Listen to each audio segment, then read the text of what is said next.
అందరికీ నమస్తే. శ్రీ కొమ్మూరి సాంబశివరావు గారు రచించిన నన్ను చంపకండి నవల రెండవ భాగం. ముందు భాగాల కోసం డిస్క్రిప్షన్లో మరియు కామెంట్ బాక్స్లో ప్లేలిస్ట్ యొక్క లింక్స్ ఉన్నాయి, ఒకసారి చూడండి. ఇక కథలోనికి వెళితే, శేఖర్ పక్కింటి మేడ మీద గదిలో ఉంటున్న యువకుడని వాళ్ళకి తెలుసు. అర్ధరాత్రి డాబా దూకి వచ్చి సారథిని బలాత్కారం చేశాడని నిర్ణయించుకున్నారు. అతన్ని తన్ని పోలీసుల్ని పిలిపించారు. సారథిని కిందకు తీసుకుపోయారు. అతనికి మళ్ళీ కనిపించలేదు. ఆమె బలాత్కారంగా సారథిని మానభంగం చేసిన నేరం పోలీసులు శేఖర్ మీద దాఖలు చేశారు. నీ మాటలు ఎలా నమ్మమంటావు? సాక్ష్యం అంతా విరుద్ధంగా ఉంది అన్నాడు లాయర్ జనార్దనరావు. నా తరపున వాదించబోయే మీరు కూడా అలా అంటే ఎలా? అడిగాడు శేఖర్. అవునోయ్, నిన్ను ఉత్సాహపరచడానికి అబద్ధం చెప్పమంటావా? పోలీసులు చుట్టుపక్కల ఇళ్లవాళ్ళు వచ్చేటప్పటికి వాళ్ళకి కనబడ్డ దృశ్యం ఏమిటి? చిరిగిపోయిన జాకెట్టు, లోదుస్తువులు, చీర నేల మీద, నువ్వా పెదవుల మీద చేతుల మీద రక్తంతో. ఆ అమ్మాయిని తక్షణం ఆసుపత్రికి పంపారు తల్లిదండ్రులు. డాక్టర్ రిపోర్టు కూడా ప్రాసిక్యూషన్కి అనుకూలంగానే ఉన్నది అన్నాడు లాయర్. అది కాదండి, ఆ అమ్మాయి నన్ను కవ్వించి ఆకర్షించి ఆహ్వానించింది. ఆమె రమ్మంటేనే వెళ్ళాను అని శేఖర్ వాదించాడు. అయ్యుండవచ్చు. అదంతా రుజువు చేసినా నేరం పోదు. సెక్షన్ 375 ప్రకారం నువ్వు చేసిన పని బలాత్కార మానభంగం. నువ్వు చెప్పే విషయాలను బట్టి వద్దు వద్దు ఆపు అని ఆ అమ్మాయి అన్నదని తేలుతోంది. అవునండి, అన్నది నిజమే. అంతకు ముందు రోజు కూడా అలాగే అని శేఖర్ అభ్యంతరం చెప్పడానికి ప్రయత్నించాడు. నిన్ను కవ్వించిందంటున్నావు. నిజమే అయి ఉండవచ్చు. ఏదో నిన్ను కొంత ప్రోత్సాహపరిచి ఉండకపోతే నువ్వు అంత దూరం వెళ్ళవు. కానీ తీరా అసలు సమయం వచ్చేటప్పటికి తను చేస్తున్నది తప్పని, పెళ్లి కానిదే అలాంటి పనులు చేయటం ప్రమాదమని వివేకం వచ్చి ఉండవచ్చును. అందుకే నిన్ను హెచ్చరించింది, అభ్యంతరం పెట్టింది, అరుస్తానని బెదిరించింది. అప్పటికీ నువ్వు ఆగకపోయేసరికి అరిచింది. అవునా? అవును అన్నాడు శేఖర్ తల వంచుకుని. కనుక నేరం రుజువు అవుతుంది, అందులో సందేహమే లేదు. ఆ అమ్మాయిని గురించి వాకప్ చేశాను. ఆమె ప్రవర్తన గురించి కానీ, ఆమె శీలాన్ని గురించి కానీ ఇంతకుముందు ఎవరికీ ఎటువంటి చెడ్డ అభిప్రాయమూ లేదు. సానుభూతి అంతా ఆమె మీదే ఉంటుంది అన్నాడు లాయర్. అయితే ఏం చేయమంటారు? అడిగాడు శేఖర్ దీనంగా. నువ్వు నాకు చెప్పిన విషయాలన్నీ వివరంగా రాసి వాంగ్మూలం ఇవ్వు. నేరం చేశానని ఒప్పేసుకో. జడ్జి కొంత కనికరం చూపించవచ్చు. అంతకన్నా మంచి సలహా ఇవ్వలేను. శేఖర్ లాయర్ వంక జాలిగా చూశాడు. లాయర్ వస్తున్నాడంటే చాలా ఆశ పెట్టుకున్నాడు. తనకి ఎవరూ లేరు కనుక తనని అలా లాకప్లో పెట్టారు. ఒక లాయర్ ఉంటే తనని అంత చులకనగా చూడరనుకున్నాడు. పాపం, ఆ ఆశలన్నీ అంతరించిపోయాయి. అంతేనంటారా? నా సలహా అంతే. శిక్ష పడక తప్పదా? శేఖర్ గొంతు బొంగురుపోయింది. లాయర్ తల ఊపి తక్కువ శిక్ష పడుతుంది అన్నాడు. జైలుకి వెళ్ళక తప్పదన్నమాట అన్నాడు శేఖర్ కళ్ళనీళ్లతో. లాయర్ నిట్టూర్చి ఊరుకున్నాడు. ఇంతకంటే ఘోరమైన అన్యాయం ఏమీ లేదు అరిచాడు శేఖర్. ఉష్, అలా మతి పోగొట్టుకుని ప్రయోజనం లేదు. నా సలహా నీకు నచ్చితే ఇన్స్పెక్టర్ని పిలిచి నేరం చేశానని ఒప్పుకుంటూ వాంగ్మూలం రాసి ఇవ్వు అని లాయర్ జనార్దనరావు వెళ్ళిపోయాడు. ఆ అమ్మాయిని అడిగారా? ఇన్స్పెక్టర్ని అడిగాడు శేఖర్. అడిగాను. ఏమన్నది? ఆత్రంగా అడిగాడు. ఏముంటుంది? ప్రాసిక్యూషన్ సాక్షిగా రావటానికి అంగీకరించింది. తను నన్ను ప్రోత్సహించి కవ్వించానని మీకు చెప్పలేదా? లేదు శేఖర్, నువ్వు చెప్పిన విషయాల గురించి బాగా ఆలోచించాను. నువ్వు చెప్పినట్లే జరిగి ఉండవచ్చు. కానీ నువ్వు నేరం చేశావు. దానికి శిక్ష పడక తప్పదు. శేఖర్ కళ్ళు చీకట్లు కమ్మాయి. ఏ కోసానా ఏ ఆశ లేదు. తనని అందరూ నేరస్తుడంటున్నారు. ఒకసారి ఆ సారథి కనిపిస్తే, ఇవాళ నిన్ను మెజిస్ట్రేట్ ముందు హాజరుపరుస్తాము. నీ లాయర్ వస్తానన్నారు చెప్పాడు ఇన్స్పెక్టర్. సరే, నేను నేరం చేసినట్లు ఒప్పుకుంటాను అన్నాడు శేఖర్. ఇన్స్పెక్టర్ ఆశ్చర్యంతో చూశాడు శేఖర్ని. నిజంగానేనా అడిగాడు. శేఖర్ తల ఊపాడు. అయితే నీ చేత వాంగ్మూలం రాయించే ఏర్పాట్లు చేస్తాను. మెజిస్ట్రేట్ ముందు సంతకం పెట్టాలి. సరే అన్నాడు. ఎవరి బెదిరింపు ప్రోద్బలము లేకుండా నీకై నువ్వు బుద్ధిపూర్వకంగా నేరం చేసినట్లు ఒప్పుకుంటున్నావా అని అడిగాడు మెజిస్ట్రేట్. అవును అన్నాడు శేఖర్. 3 ఏళ్ళు శిక్ష పడింది. జైలు నుంచి బయటికి వెళ్ళగానే శారద మీద కసి తీర్చుకోవాలి. ఇటువంటి ఆలోచనలతోనే జైలులో కొన్ని రోజులు గడిచిపోయాయి. ఆ కొత్త వాతావరణానికి అలవాటు పడేందుకు కొంతకాలం పట్టింది. స్కూల్లో కొత్తగా చేరిన పిల్లల్ని పాత విద్యార్థులు మొదట్లో అల్లరి చేసి ఏడిపించినట్లుగా జైలులో కూడా కొత్తగా వచ్చిన నేరస్తుల్ని పాతవాళ్ళు గొడవ చేసి హింస పెడతారు. ఒకరోజు ఖైదీలు జైలు వసారా కడుగుతున్నారు. బకెట్తో నీళ్లు తెచ్చిపెడుతున్నాడు శేఖర్. ఏయ్, ఆ బకెట్ ఇక్కడ పెట్టి ఈ ఖాళీ బకెట్ తీసుకువెళ్ళు అన్నాడు ఒక ఖైదీ. శేఖర్ అతని వైపు చూసి ఎందుకు పెట్టాలి అని అడిగాడు. చిన్నవాడివి, అలా ఎదురు ప్రశ్నలు వేయకూడదు గదమాయించాడు అతను. బాగా పొడుగ్గా లావుగా ఉన్నాడు. శేఖర్ జవాబు చెప్పకుండా ముందుకు అడుగు వేశాడు. నీకాదు చెప్పేది అన్నాడతను కోపంగా. శేఖర్ వినిపించుకోలేదు. అతను వెనక నుంచి శేఖర్ని కాళ్ళ మీద తన్నాడు. శేఖర్ ముందుకు పడ్డాడు. చేతిలో బకెట్ కింద పడి బట్టలు తడిసిపోయాయి. చుట్టుపక్కల ఉన్న వాళ్ళందరూ నవ్వారు. పెద్దవాళ్ళు చెబితే బుద్ధిగా వినాలి అన్నాడు. శేఖర్ వెనక్కి తిరిగి అతన్ని ఉరిమి చూశాడు. వెళ్ళు ఈ బకెట్తో నీళ్లు తీసుకునిరా అన్నాడు పళ్ళు బిగించి. అరెరే, పిల్లి పిల్ల పులిలా గర్జిస్తుందే అన్నాడు అతను పగలబడి నవ్వుతూ. ప్రపంచం మీద శేఖర్ కొన్న కోపం అంతా ఒక్కసారిగా పొంగి వచ్చింది. తాను సహించి ఊరుకోవటం వల్లే తనకిలా అన్యాయం జరుగుతోంది. ఎదురు తిరిగితే గాని లాభం లేదు. ఒక్క ఉరుకు ఉరికాడు ఆ ఖైదీ మీదకి. 2 పిడికిళ్ళు బిగించి అతని మొహం మీద కొట్టడం ప్రారంభించాడు. మిగతా ఖైదీలందరూ ఇద్దరి చుట్టూ మూగారు. అది వాళ్ళకి ఆనాటి వినోద కార్యక్రమం. ఎవరూ కలగజేసుకోవద్దు. దూరంగా జరగండి, చోటివ్వండి. చుట్టూ ఉన్న ఖైదీలు ఒకరినొకరు చేతులు పట్టి వెనక్కి లాగుతున్నారు. ఒళ్ళు తెలియని పిచ్చి కోపం. ప్రతి రక్తనాళంలోంచి ఉబికి వస్తున్న రోషం. రోషంతో రెండింతలు అయిన బలం. శేఖర్ ఆ ఖైదీని కిందికి తోసేశాడు. కాళ్లతో తన్నటం ప్రారంభించాడు. చుట్టూ ఉన్నవాళ్ళు చప్పట్లు కొడుతున్నారు. గెలుపు శేఖర్దని అంటున్నారు. అంతలో ఎవరో వార్డెన్ వస్తున్నాడని రహస్యంగా చెప్పారు. అక్కడ గూమిగూడిన ఖైదీలందరూ చెల్లాచెదురై ఎవరికి చెప్పిన పనులు వాళ్ళు చేస్తున్నట్లు నటించసాగారు. ఏమిటి గొడవ? ఎందుకలా అరుస్తున్నారు అని అరిచాడు వార్డెన్. శేఖర్ కలయబడ్డ ఖైదీ కిక్కురు మనకుండా లేచి నిలుచున్నాడు. శేఖర్ బకెట్ తీసుకుని వెళ్ళిపోయాడు. చలమయ్య ఆ జైలుకు వచ్చి 6 ఏళ్ళయింది. ఇంకా 4 ఏళ్ళు ఉండాలి. అతను శేఖరు జైలులో ఒకే గదిలో ఉంటున్నారు. శేఖర్ కథ విని సానుభూతి చూపించినవాడు, నమ్మినవాడు, పోలీసుల్ని, శారదని, ఆమె తల్లిదండ్రులని దూషించినవాడు అతనొక్కడే. చలమయ్యకి దాదాపు 60 ఏళ్లుంటాయి. జైలులోంచి బ్రతికి బయటపడతానన్న ఆశ లేదు అతనికి. ఏదో పోట్లాట జరిగిందట కదా, ఏమిటది అడిగాడు శేఖర్ని. వివరంగా చెప్పాడు శేఖర్.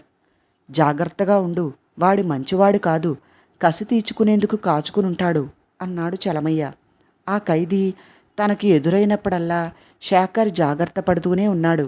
వార్డెన్ వాళ్ళిద్దరినీ వంటింట్లో పనిచేయమని అప్పచెప్పాడు. ఒకరోజు ఎలాగో కూరలు తరిగే కత్తి సంపాదించాడు అతను. అది పట్టుకుని శేఖర్ మీదికి ఉరికాడు. కత్తి ఛాతీలో దిగబడకుండా తప్పుకున్నాడు. కానీ కుడికంటి పక్కన తగిలింది. శేఖర్ కేక విని నలుగురు వచ్చేశారు. శేఖర్ని ఆసుపత్రికి తీసుకువెళ్లారు. డాక్టర్, నా కన్ను పోతుందా అడిగాడు శేఖర్. వెంట్రుక వాసులు తప్పింది, లేకపోతే కన్ను పోయేదే, పర్వాలేదు, నయమవుతుంది అని ధైర్యం చెప్పాడు డాక్టర్. ఒక్కొక్కప్పుడు 3 ఏళ్ళు 3 రోజులు మళ్ళీ గడిచిపోతాయి. ఒక్కొక్కప్పుడు 3 యుగాలు జరిగినట్లుంటుంది. 3 ఏళ్లలో మనిషి ఎంత మారుతాడు? శేఖర్ చాలా మారిపోయాడు. జ్ఞాపకం చేసుకోవాలన్నా శారద రూపం జ్ఞాపకం రానంతగా మారిపోయాడు. ఆమె మీద ఉన్న ద్వేషం, కోపం పోయాయి. పాపం చిన్నపిల్ల, బెదిరిపోయి ఉంటుంది అని శారద ప్రవర్తన సమర్థించుకున్నాడు. అతనిలో అటువంటి మార్పు రావటానికి అతని జైలుమేటు చలమయ్య చాలా వరకు కారకుడు. దురదృష్టం అనేది అలా తరుముకు వస్తుంది. చిన్నప్పుడే తండ్రిని పోగొట్టుకున్నావు, అప్పుడే ప్రారంభమైంది నీ దురదృష్టం. ఎవరినీ నిందించి ప్రయోజనం లేదు. నిన్ను పుట్టించిన భగవంతుణ్ణే నిందించాలి. ఆ అమ్మాయి గురించి ఇక ఆలోచించకు. లోపల కసి పెట్టుకోకు. కసి పెట్టుకుంటే అది రగిలి రగిలి నిన్నే దహించి వేస్తుంది. జైలులోంచి విడుదలయ్యాక ఆ కసి తీర్చుకోవటమే నీ జీవితంలో ముఖ్య సమస్య అవుతుంది. ఏదో అఘాయిత్యం చేసి మళ్ళీ జైలుకు వస్తావు. జాగ్రత్త. అని ఓ మాటు.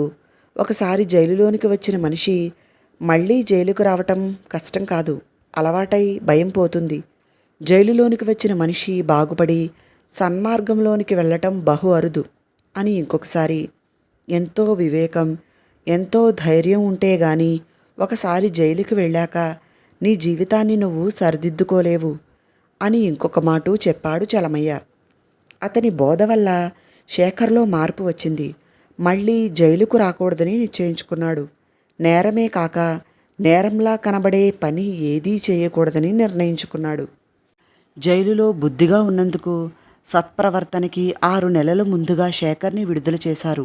ఆ 6 నెలలు వారానికి ఒకసారి పోలీస్ స్టేషన్కి వెళ్ళి రిపోర్టు చేసుకోవాలని జైలు అధికారి చెప్పాడు. జైలు శిక్ష అనుభవించి విడుదలైనాక కూడా ప్రతి వారం పోలీస్ స్టేషన్కి వెళ్ళి రిపోర్టు చేయమనటం ఏం న్యాయం అడిగాడు శేఖర్. శిక్ష పూర్తి కాకుండానే నిన్ను విడుదల చేస్తున్నాము కనుక నువ్వు న్యాయంగా జైలులో ఉండవలసిన ఈ 6 నెలల్లో నువ్వు మళ్ళీ ఏ నేరమూ చేయకుండా చూడాలి, అందుకనే ఈ షరతు అని వివరంగా చెప్పాడు జైలు ఉద్యోగి. ఆయనకి థ్యాంక్స్ చెప్పి జైలులోంచి బయటికి నడిచాడు శేఖర్. తన చదువు పూర్తి చేయాలి, స్కూల్ ఫైనల్ పరీక్షకి కూర్చోనే లేదు. ఇప్పుడిక శ్రద్ధ పట్టి చదివి స్కూల్ ఫైనల్ పాస్ అవ్వాలి. ముందు ఎక్కడైనా ఉద్యోగం సంపాదించాలి. తను ఇదివరకు పనిచేసిన వర్క్షాపుకి కానీ అసలు ఆ ఊరికి వెళ్ళటం కానీ శేఖర్కి ఇష్టం లేదు. తను ఆ ఊళ్ళో అందరికీ తెలుసు. వీధిలో వెళుతుంటే వేలెత్తి అదుగో అతనే ఓ అమ్మాయిని మానభంగం చేసి జైలుకు వెళ్ళాడు అని చూపిస్తారు. అందుకే మద్రాసుకు బయలుదేరాడు శేఖర్. సామానులు ఏమీ లేవు. ఒక సంచి, సంచిలో ఒక తువ్వాలు, ఒక షర్టు, ఒక ప్యాంటు. మద్రాసు వెళ్ళినప్పటి నుంచి ఉద్యోగం కోసం అన్వేషణ ప్రారంభించాడు. కాళ్ళు అరిగేటట్లు తిరిగాడు. చివరికి ఒక చిన్న వర్క్షాప్ యజమాని కొంచెం ఆశ చూపించి, నీకు పని తెలుసా అని అడిగాడు. తెలుసండి, నెల జీతం మీద పెట్టుకోను, రోజుకి 2 రూపాయలు ఇస్తాను, పని లేనప్పుడైతే ఇవ్వను. సరేనండి, ముందు నీ పని ఒకరోజు చూడాలి. శేఖర్ తల ఊపి ఆ రోజే పనిలో చేరాడు. యజమాని తృప్తిపడి, రేపటి నుంచి పనిలోనికి రా, కొంతకాలం ఇట్లా రోజు భత్యం మీద ఉంటే తర్వాత నెల జీతం ఏర్పాటు చేస్తాను అన్నాడు. శేఖర్ సంతోషంతో వర్క్షాప్లోంచి బయలుదేరాడు. పాత మాంబళంలో ఒక చిన్న గది అద్దెకి తీసుకున్నాడు. వారం రోజుల్లోనే నెల జీతం ఏర్పాటు చేశాడు వర్క్షాప్ యజమాని.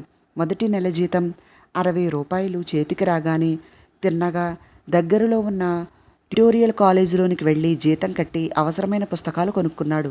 వర్క్షాపులో పని, మిగతా సమయంలో చదువు, ఈ రెండే అతని ధ్యాస. జైలులో గడిపిన 2 ఏళ్ల 6 నెలల జీవితం పూర్తిగా మర్చిపోయాడు. వారానికి ఒకసారి పోలీస్ స్టేషన్కి వెళ్ళినప్పుడే జ్ఞాపకం వచ్చేది. అతనితో పాటు ఆ కాలేజీలో దాదాపు 100 మంది చదువుతున్నారు.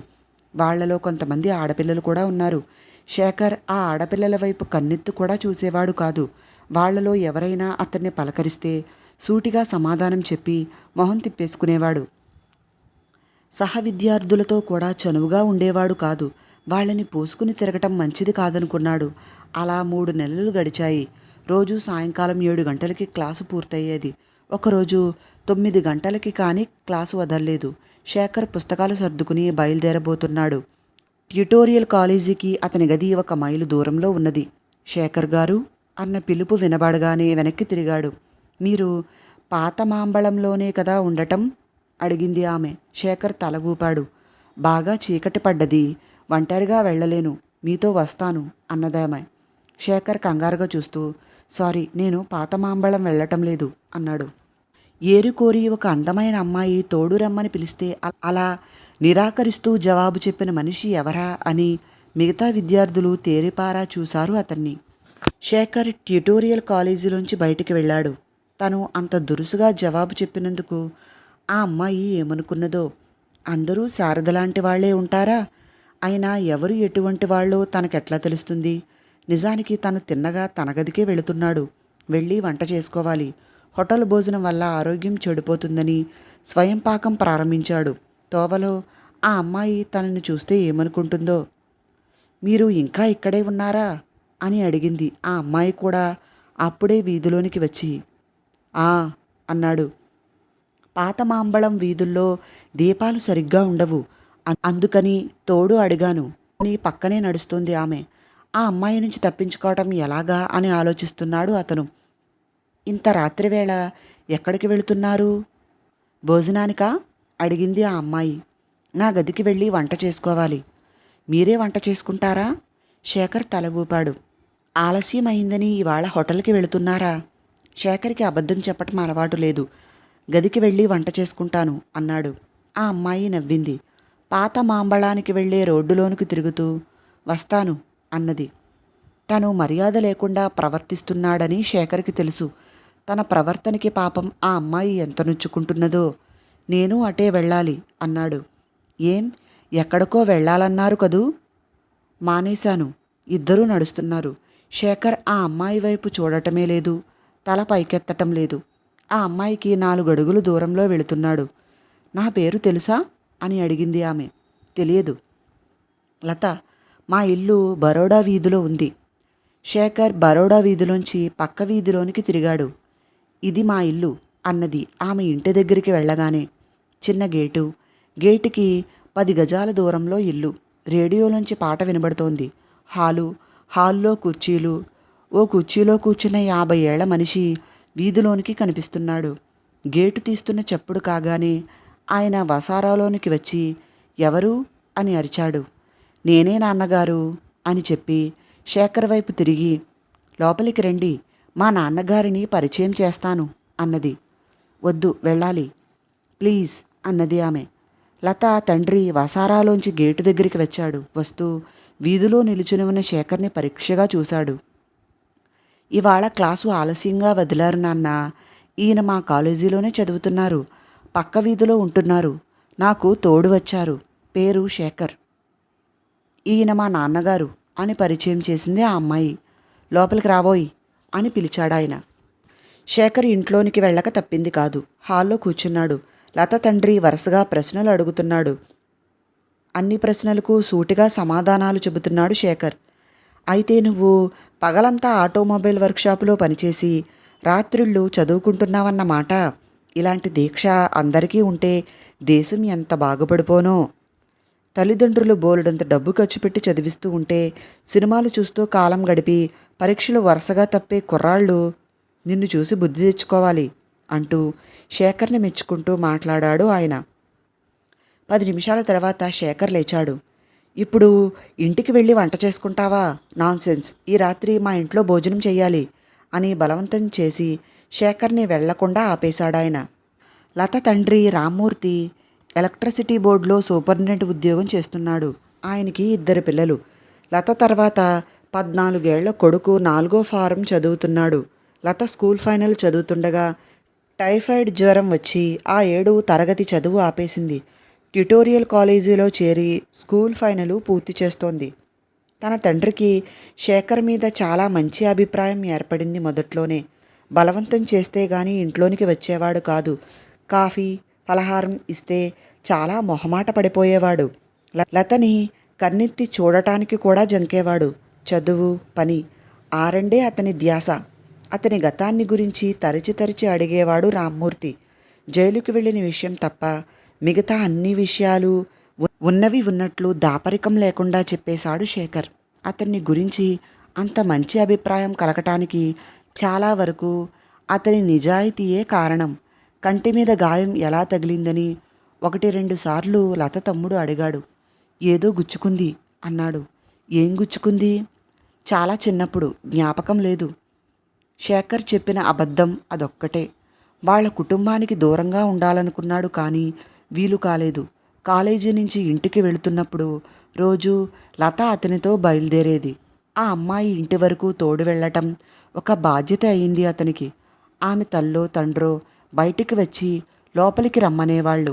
పండుగలు వచ్చినప్పుడు ఆదివారాలు వాళ్ళ ఇంట్లో భోజనం చేయమని బలవంతం చేసేవాళ్ళు. వాళ్ళ కుటుంబం అంతా తన మీద చూపుతున్న అభిమానానికి, అనురాగానికి శేఖర్ ఎంతో మురిసిపోయేవాడు. కానీ ఒక పక్కన భయపడుతూనే ఉన్నాడు. ఏ నిమిషాన తను జైలుకి వెళ్ళి వచ్చిన విషయం బయటపడుతుందో, వాళ్ళ ఆదరాభిమానాలు పోతాయో అని బెదురుతూనే ఉన్నాడు. ఒకరోజు శేఖర్ కాలేజీలో కనిపించలేదు లతకి. ఒంటిగా ఇంటికి రావాల్సి వచ్చింది. ఇంటికి రాగానే తమ్ముణ్ణి పిలిచి శేఖర్ గది తెలుసా అని అడిగింది. ఆ అన్నాడు. అయితే వెళ్ళి ఇవాళ ఎందుకు కాలేజీకి రాలేదో కనుక్కునిరా అని చెప్పింది లత. 15 నిమిషాల్లో ఆ పిల్లవాడు తిరిగి వచ్చి, అక్క, ఆయనకి జ్వరం, గదిలో పడుకుని ఉన్నారు. లత గిలగిలలాడిపోయింది. పాపం ఒంటిగాడు డాక్టర్ దగ్గరికి వెళ్ళాడో లేదో, మందు తెచ్చిపెట్టేందుకు కూడా ఎవరూ లేరేమో. కాఫీ అన్నా జావన్నా తాగాలంటే తనే చేసుకోవాలి. భోజనాల దగ్గర, ఒరేయ్, ఆయనకి బజారు నుంచి ఏమైనా తెచ్చిపెట్టాలేమో, అన్నం తిన్నాక ఒకసారి వెళ్ళి కనుక్కునిరా అని చెప్పింది తమ్ముడికి. రామ్మూర్తి ఎవరికని అడిగాడు. లత చెప్పింది. నేను వెళ్ళి చూస్తానులే అన్నాడాయన. లత సంతోషం మొహంలో స్పష్టంగా కనిపించింది. భోజనాలయ్యాక ఆమె తండ్రి చెప్పులు తొడుక్కుంటూ, అమ్మాయి, నువ్వు కూడా వస్తావా అని అడిగాడు. నేనెందుకు అంటూనే చెప్పులు తొడుక్కుంది లత. మెట్ల మీద అడుగులు చప్పుడు విని అంత రాత్రి తన కోసం ఎవరు వస్తున్నారా అని శేఖర్ ఆశ్చర్యపోయాడు. ముందు రామ్మూర్తిని చూశాడు. రండి రండి అన్నాడు లేచి కూర్చుంటూ. పడుకో, లేవకు అని గదిలోనికి వచ్చి కుర్చీ మంచం దగ్గరికి లాక్కున్నాడు రామ్మూర్తి. ఆయన వెనకే గదిలోనికి వచ్చి తండ్రి కూర్చున్న కుర్చీ వెనక నిలబడ్డ లతని చూసి, మీరు కూడా వచ్చారా? ఇంకో కుర్చీ లేదే ఆ చాప అంటుండగా, పర్వాలేదులేండి, జ్వరమా అడిగిందామె. శేఖర్ తల ఊపాడు. డాక్టర్ దగ్గరికి వెళ్ళావా అని అడిగాడు రామ్మూర్తి. డాక్టర్ ఎందుకు, రేపటికి తగ్గిపోదు అన్నాడు శేఖర్ నవ్వుతూ. రామ్మూర్తి శేఖర్ నాడి చూశాడు. చాలా జ్వరం ఉంది, ఒళ్ళు కాలిపోతుంది, నిర్లక్ష్యం చేయకూడదు, నా మాట వింటావా నాయనా అని అన్నాడు. శేఖర్ ఆయన్ని ప్రశ్నార్థకంగా చూశాడు. ఇలా ఈ గదిలో ఒంటరిగా ఉంటే నీకు మంచినీళ్లు కావలసిన ఇచ్చేవాళ్ళు ఎవరుంటారు చెప్పు. జ్వరం తగ్గేంత వరకు మా ఇంట్లో ఉండు. ఎందుకండి, రేపటికి తగ్గిపోతుంది. తగ్గిపోతుందన్న నిశ్చయం ఏమిటి? తగ్గిపోతే రేపు వద్దువు గాని, సరేనా? రిక్షా తీసుకువస్తానుండు అని రామ్మూర్తి లేచాడు. వద్దు వద్దు, వెళ్ళకండి అని అరిచాడు శేఖర్ కంగారుగా. వీధి చివర రిక్షా స్టాండ్ ఉన్నది. శేఖర్ మాట వినిపించుకోకుండా రామ్మూర్తి మెట్లు దిగాడు. గదిలో శేఖర్, లత మిగిలారు. శేఖర్ లత వైపు చూడటానికి భయపడుతున్నాడు. తను చూస్తే ఆమె అరుస్తుందేమో, నలుగురు వస్తారు, తనని పోలీసులకు అప్పగిస్తారు. అనవసరంగా పిచ్చిగా భయపడుతున్నానని నవ్వుకున్నాడు. లత అలాంటి మనిషి కాదు. ఆ శారదల తనని కవ్వించలేదు. తను ఏదైనా పొరపాటు చేసినా మంచిగా చెబుతోంది. ఉదారమైన స్వభావం ఆమెది. ఆమెలో ఏ కోసానా స్వార్థము కపటమూ లేవు. తలనొప్పా అని అడిగింది లత ఆప్యాయంగా. శేఖర్ ఉలిక్కిపడి ఆమె వైపు చూసి తల ఊపాడు. ఎప్పుడొచ్చింది జ్వరం? నిన్న రాత్రి. పొద్దున్నే మా ఇంటికి కబురు పంపలేకపోయారా? దేనికి అని అడిగాడు శేఖర్. ఆమె వైపు చూడనేలేదు. నాన్నగారో తమ్ముడో డాక్టర్ని పిలుచుకుని వచ్చేవాళ్ళు కదా. శేఖర్ నవ్వి, మందు లేకుండానే సామాన్యంగా తగ్గిపోతుంది అన్నాడు. అంతలోనే రామ్మూర్తి వచ్చి, రిక్షా వచ్చింది, పద, నా చెయ్యి పట్టుకో, ఆ తాళం గదికి వెయ్యి అన్నాడు కూతురుతో. హాలులో పక్కన ఉన్న గదిలో శేఖర్కి పక్క ఏర్పాటు చేశారు. ఫ్యాన్ ఉన్నది, మెత్తని పరుపు. అది లత గది అని గదిలోనికి వెళ్ళగానే తెలుసుకున్నాడు. బీరువా తెరిచి తన బట్టలు, వస్తువులు తీసుకువెళ్ళింది లత.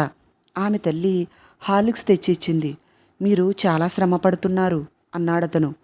ఇదో శ్రమ, హార్లిక్స్ తాగి పడుకో, ఆయన డాక్టర్ని పిలుచుకురావటానికి వెళ్ళారు అని చెప్పిందామె. కాసేపటికి డాక్టర్ వచ్చాడు. శేఖర్ని పరీక్షించి ఏవో మందులు రాసిచ్చి వెళ్ళిపోయాడు. 4 రోజుల తర్వాత జ్వరం తగ్గిపోయింది. నేనిక వెళతాను, మిమ్మల్ని అందరినీ చాలా శ్రమ పెట్టాను అన్నాడు శేఖర్. ఇంకా బలహీనంగా ఉన్నావు, 2 రోజులుండి వెళ్ళవచ్చు అన్నాడు రామ్మూర్తి. ఆయన మాట కాదనలేక ఊరుకున్నాడు శేఖర్. 2 రోజుల తర్వాత తన గదికి వెళ్ళిపోయాడు. 4 రోజులైంది శేఖర్ తన గదికి వచ్చి. ఒకరోజు సాయంకాలం పార్కుకు వెళ్ళి వస్తూ లత ఇంటి ముందు ఆగాడు. లత హాల్లో నిలుచుని శేఖర్ని చూడగానే, రండి, ఇంట్లో ఎవరూ లేరు, తోచక చేస్తున్నాను అంటూ వచ్చి గేటుకున్న తాళం తీసింది. అందరూ ఎక్కడికి వెళ్ళారు అని అడిగాడు శేఖర్. దీపావళి ఇంకొక వారమే కదా ఉన్నది, నాన్న అమ్మ బజారుకు వెళ్ళారు, తమ్ముడు కూడా వాళ్ళ వెంట వెళ్ళాడు, రండి అన్నది లత గేటు తెరిచి. నా గదికి వెళుతూ ఊరికే ఇలా వచ్చాను అన్నాడు. రండి, అక్కడే నిలబడతారేం? చదువుకోవాలి, వెళతాను. మా వాళ్ళు వెళ్ళి చాలాసేపయింది, ఇంకొక అరగంటలో వచ్చేస్తారు, అంతవరకు నాకు తోడు ఉండండి అన్నది. ఏం చేయాలో శేఖర్కి తోచటం లేదు. ఆ అమ్మాయి ఇంట్లో ఒంటరిగా ఉంది. లోపలికి వెళ్ళటం ఇష్టం లేదు. గేటు దగ్గరే నిలబడి మీరెందుకు బజారుకి వెళ్ళలేదు అని అడిగాడు. నాకు చీర అమ్మ చూసి తెస్తుంది. మీరు లోపలికి రాదలుచుకోలేదా? సరేలేండి, పోనీ ఇక్కడే నిల్చోండి అన్నది లత నవ్వుతూ. తను ఒంటిగా ఉండగా లోపలికి రావటం అతనికి ఇష్టం లేదని గ్రహించింది. శేఖర్ కూడా నవ్వి, అవును, మీ వాళ్ళు వచ్చేదాకా ఇక్కడే నిలుచుంటాను అన్నాడు. గేటుకి అవతల లత, యువతల శేఖర్ నిలుచుని కబుర్లు చెప్పుకుంటున్నారు. 15 నిమిషాల తర్వాత లత తల్లిదండ్రులు, తమ్ముడు వచ్చారు.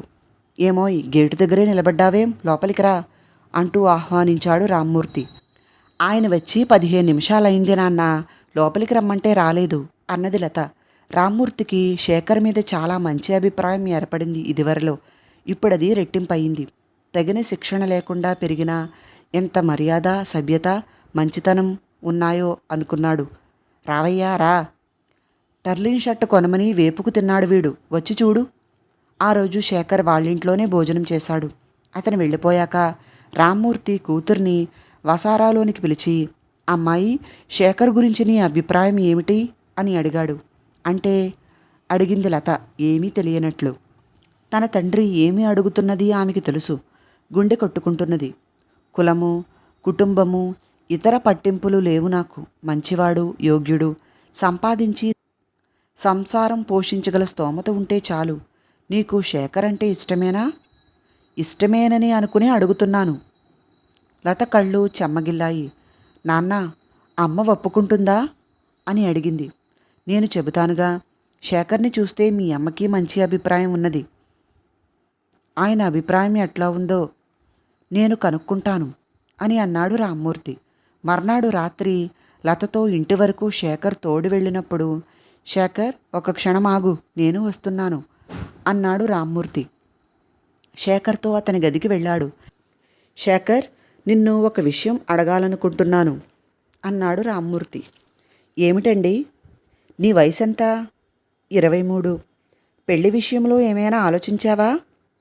పెళ్ళా? నాకా? నవ్వాడు శేఖర్. ఎందుకట్లా నవ్వుతావు? ఇదే పెళ్లి చేసుకోవలసిన సరైన వయసు. ఒంటరిగా ఉంటే జీవితం ఏం రుచిస్తుంది? ఇంకా చదువుకోవాలండి. చదువుకోవచ్చు, దానికేం? పెళ్ళి చదువుకేం అడ్డం? ఎలాగూ సంపాదిస్తున్నావు, ఒక్కళ్ళ మీద ఆధారపడవలసిన అవసరం లేదు కదా. పెళ్లి విషయం నేను ఇంతవరకు ఆలోచించలేదండి. పోనీ ఇప్పుడు ఆలోచించు. నీకు మా లత అంటే ఇష్టమేనా? లత మీ అమ్మాయా అని అడిగాడు శేఖర్ ఆశ్చర్యంతో. నీకిష్టమైతే చెప్పు. పెద్ద అందమైనది కాదు, కానీ మంచిది. ఇంకొక విషయం, నేను కట్నం ఇవ్వలేను అని లేచి నిలుచున్నాడు రామ్మూర్తి. రామ్మూర్తి గారు, నా గురించి మీకు ఏమి తెలుసు? యోగ్యతాలు, అర్హత అనర్హతాలు తెలియకుండా మీ అమ్మాయిని ఎవరికి పడితే వాళ్ళకిస్తారా? నీ గురించి ఇంతవరకు నేను తెలుసుకునే విషయాలన్నీ అనుకూలమైనవే. నాకు తెలియనివి, నేను తెలుసుకోవలసినవి ఏమైనా ఉంటే చెప్పు. శేఖర్ మనసులో అర్థం లేని ఆలోచనలు మెదులుతున్నాయి. తను చేసిన నేరం, జైలుకు వెళ్ళిన విషయం చెప్పకుండా ఎలా ఒప్పుకోవటం? చెబితే అసహించుకుంటారు, మళ్ళీ గుమ్మం తొక్కనివ్వరు. తల్లిపోయిన తర్వాత జీవితంలో మొట్టమొదటిసారిగా ప్రేమ, అనురాగం, ఆపేక్ష అంటే ఏమిటో రుచి చూసింది ఇప్పుడే. ఆ కుటుంబానికి దూరమై అవి పోగొట్టుకోవటం మనస్కరించటం లేదు. తొందర లేదు, ఆలోచించుకో, బాగా ఆలోచించి చెప్పు, వస్తాను అని రామ్మూర్తి వెళ్ళిపోయాడు. శేఖర్కి నిద్ర పట్టటం లేదు. మర్నాడు కూడా ఏ పని తోచలేదు. లత తండ్రికి జవాబు చెప్పాలి. ఏమని చెప్పాలి? సరేనను, ఒప్పుకో అని ఒక పక్కన, నిజం చెప్పకుండా ఎలా ఒప్పుకుంటావు? నిన్ను నమ్మారు, నమ్మక ద్రోహం చేస్తావా అని ఇంకొక పక్కన మనసు పీడిస్తోంది అతన్ని. లత గురించి ఆలోచిస్తున్నప్పుడు అతనిలో అదో రకమైన ప్రశాంతత కలుగుతోంది. ఆమె అనాకారి కాదు. ఒళ్ళు వేడెక్కించే అందం కానీ, అంగసౌష్ఠవం కానీ లేవు. దయతో, ఆప్యాయతగా చూసే ఆమె కళ్ళల్లో ఉంది అందం. ప్రేమతో, ఆపేక్షతో మాట్లాడే ఆమె మాటల్లో ఉంది అందం. లత తన భార్య అయితే తన జీవితానికి తోరణం కట్టినట్లు అవుతుంది. కాలేజీలో లత కనబడినప్పుడు ఆమె వైపు చూడటానికి సిగ్గుపడ్డాడు శేఖర్. శేఖర్కి జరిగిన సంభాషణ కూతురితో రామ్మూర్తి చెప్పాడు. శేఖర్ ప్రవర్తనని బట్టి అతని నిర్ణయం ఏమిటో తెలుసుకునేందుకు ప్రయత్నించింది ఆమె. కానీ శేఖర్ ఆమె వైపు ఒక్కసారి కూడా చూడనే లేదు. చివరికి ఆమె పలకరించింది. చాలా అలసిపోయినట్లు కనబడుతున్నారు. వర్క్షాప్లో అంత ఎక్కువ పనా అని అడిగింది. అవును, క్షణం తీరుబడి కాలేదు అని చెప్పాడు శేఖర్ తల వంచుకుని. ఆమె వైపు చూడలేదు. అతనికి ఇష్టం లేదేమో, అందుకే తనని చూడటానికి సిగ్గుపడుతున్నాడేమో. ఆ విషయం తన తండ్రికి ఇవాళ రేపో చెప్పదలుచుకున్నాడేమో. లతకి దిగులు కమ్ముకున్నది. రాత్రి కాలేజీ అయిపోయాక ఇద్దరూ బయలుదేరారు. అతనితో ఏం మాట్లాడాలో ఆమెకి తోచటం లేదు. సంశయాలు, సిగ్గు, బాధ. లత, మీ నాన్నగారు నిన్న ఒక విషయం అడిగారు నన్ను అన్నాడతనే. ఆ అన్నదామె ఆత్రంగా. భగవంతుడు చాలా దయామయుడు. అందుకే ఎవరిని దురదృష్టమే ఎప్పుడూ అంటిపెట్టుకుని ఉండదు. అదృష్టం కూడా ప్రసాదిస్తాడు. చిన్నప్పటి నుంచి నేను పడ్డ కష్టాలకి పరిహారంగా ఇప్పుడు అదృష్టం ఇవ్వదలుచుకున్నాడు. అదేమిటో తెలుసా అన్నాడు శేఖర్. ఏమో తెలియదు అన్నది. నువ్వు. లత గుండెల్లో గంటలు మోగాయి. వీధిలోని మోటారు కార్ల హారన్ మోతల్లో శ్రావ్యమైన సంగీతం వినిపించింది. వీధిలోని దీపాలు తోరణాలు కట్టుకుని కనిపించాయి. కానీ అని అన్నాడు శేఖర్ నిట్టూరిస్తూ. కానీ అని అడిగిందామె ఆదుర్దాగా. లత, నాకా అర్హత లేదు. నా కంటి పక్కన ఘాటు గురించి నీ తమ్ముడు చాలాసార్లు అడిగాడు. అబద్ధం చెప్పాను. నిజం చెబితే నా జీవితంలో జరిగిన ఒక దుర్ఘటన గురించి మీకు తెలుస్తుంది. అప్పుడు మీరు నన్ను అసహించుకుంటారు. మళ్ళీ నాతో మాట్లాడరు. ఆ విషయం మీకు చెప్పకుండా దాచటం తప్పు. మోసం చేసి మీ స్నేహం పోగొట్టుకోవటం నాకు ఇష్టం లేదు. ఏమిటది? చెప్పలేను లత. చెబితే మరుక్షణం నువ్వు నన్ను అసహించుకుంటావు. అలాంటి పని మీరు చేసి ఉంటారని నమ్మలేకుండా ఉన్నాను. శేఖర్ బరువుగా ఊపిరి పీల్చి, నేను నేరం చేశానో లేదో భగవంతుడికి, నాకు, ఇంకొక మనిషికి తెలుసు. నేను నిర్దోషినని తెలిసి ఆ మనిషి నిజం చెప్పలేదు. ప్రపంచం నన్ను దోషిగా పరిగణించింది అన్నాడు. అదేమిటో చెప్పండి. చెప్పకుండా లోపల దాచుకుంటే బాధ ఎక్కువవుతుంది కానీ తగ్గదు కదా. వద్దులత, చెప్పను, చెప్పలేను. అంతలో ఎవరో అతని పక్కన సైకిల్ మీద నుంచి దిగి శేఖర్ అని అన్నాడు. ఆ అని శేఖర్ అతని వైపు తిరిగాడు. యూనిఫామ్లో ఉన్న పోలీస్ కానిస్టేబుల్ అతను. ఇంకొక కానిస్టేబుల్ వచ్చి శేఖర్కి ఇంకొక పక్కగా నిలబడ్డాడు. పద, పోలీస్ స్టేషన్కి పద, ఇన్స్పెక్టర్ నిన్ను పిలుచుకుని రమ్మంటున్నారు అన్నాడు ఒక కానిస్టేబుల్. దేనికి అని అడిగాడు శేఖర్ కంగారుగా. స్టేషన్కి వస్తే తెలుస్తుంది. నీతో వాదిస్తూ కూర్చోవటానికి తీరికలేదు. మర్యాదగా వస్తావా, చేతులకు బేడీలు తగిలించమంటావా అని అన్నాడు రెండవ పోలీస్ జవాను. వస్తాను, నువ్వు వెళ్ళు లత అని చటుక్కున వెనక్కి తిరిగాడు శేఖర్. శేఖర్, ఒక్క మాట, పోలీసులు నిన్నెందుకు తీసుకువెళ్తున్నారు? శేఖర్ జవాబు చెప్పలేదు. లత రిక్షా ఎక్కి త్వరగా ఇంటికి పోనివ్వమన్నది. శేఖర్ని పోలీసులు ఎందుకు స్టేషన్కి తీసుకువెళ్లారో తర్వాత భాగంలో తెలుసుకుందాం. కథ విన్నందుకు అందరికీ చాలా చాలా థ్యాంక్స్. నచ్చితే వీడియోను లైక్ చేసి నా ఛానల్ను సబ్స్క్రైబ్ చేసుకోండి ప్లీజ్. మరిన్ని కథలు, నవలలు, ఈనాడు ఆదివారం కథలు, సుధామూర్తి గారి కథలు, పిల్లల కథలు, ఆలయాల స్థల పురాణాలు, విశిష్టతలు, వీటన్నిటికీ సంబంధించిన ప్లేలిస్ట్ యొక్క లింక్స్ డిస్క్రిప్షన్లో మరియు కామెంట్ బాక్స్లో ఉన్నాయి. ఒకసారి చూడండి. ధన్యవాదములు. మీ ప్రసన్న.